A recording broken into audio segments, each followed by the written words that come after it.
Mom, don't hang up. Your granddaughter is going to die tonight, and you are the only person on this earth who can stop it. Segun? It is the middle of the night. What's happened to the baby? What's wrong with Io? She needs blood, a rare type, they call it HR negative. They've tested me and Gozi, every cousin in the family. Not one of us matches her. Then the hospital will find a donor. They have banks they have registers for. They've called every bank in the country, Mom. 6 hours, nothing. And then the doctor asked me one question. What question? Are there any other biological siblings? And I told her no, because that is what you raised me to believe my whole life. Segun, please, don't do this tonight. Not this. Anything but this. You buried a son 30 years ago. A stillbirth, you said. We stood at that little grave every single Christmas of my childhood. Why? Why are you asking me this now, of all the nights? Because there is no baby in that grave, is there, Mom? There never was. Say it! No. No, there isn't. There never was. So he's alive. My brother is alive. He was born screaming, Segun. Perfect. 10 fingers. And they took him out of my arms before I could even give him a name. Who's they? Say it. Who took him? My father. Your grandfather. I was 19 and not married, and he was a pastor, with a whole church watching his every move. So he made you tell the world your own living son was born dead. He said the church could grieve a stillborn baby. But a bastard? He'd have thrown me into the street with nothing but the wrapper on my back. So you signed him away, and you let me grow up mourning a brother I never even knew of. I signed those papers with his hand clamped around my wrist, Segun. I was a child holding a child. You know what I remember about you? You never held me, not once longer than a second. I grew up thinking my own mother couldn't stand the sight of me. I couldn't hold you the way I wanted to.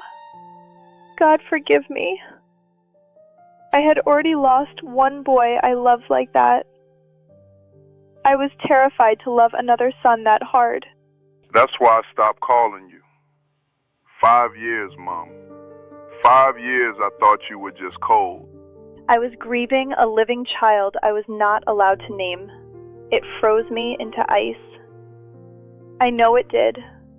I know exactly what it cost you, and I let it happen. And now, the one secret you buried my whole life is the only thing left that can save my daughter. Ayo has hours, Mom. Hours. If he is my full brother, his blood could match hers.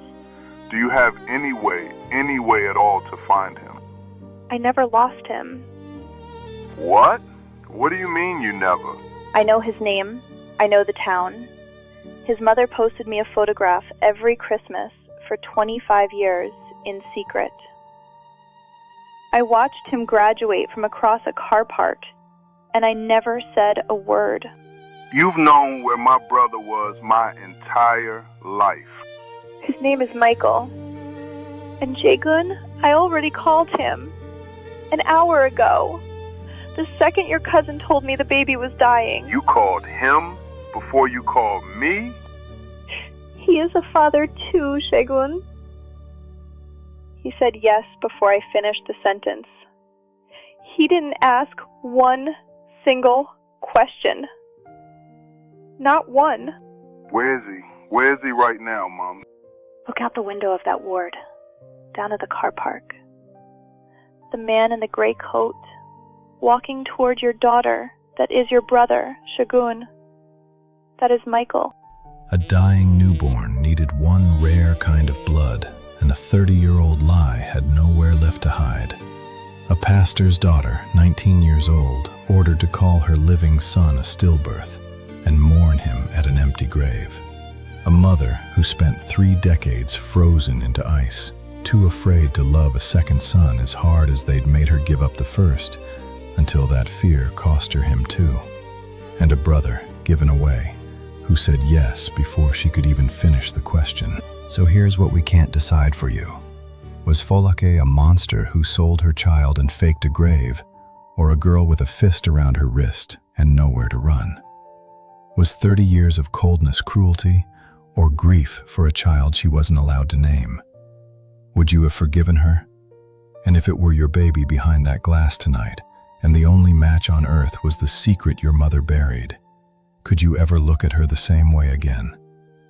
Take a side in the comments. There are no clean villains here, only people crushed by a choice no one should ever have to make. Welcome to Closure Chronicles. Subscribe, and let's heal together.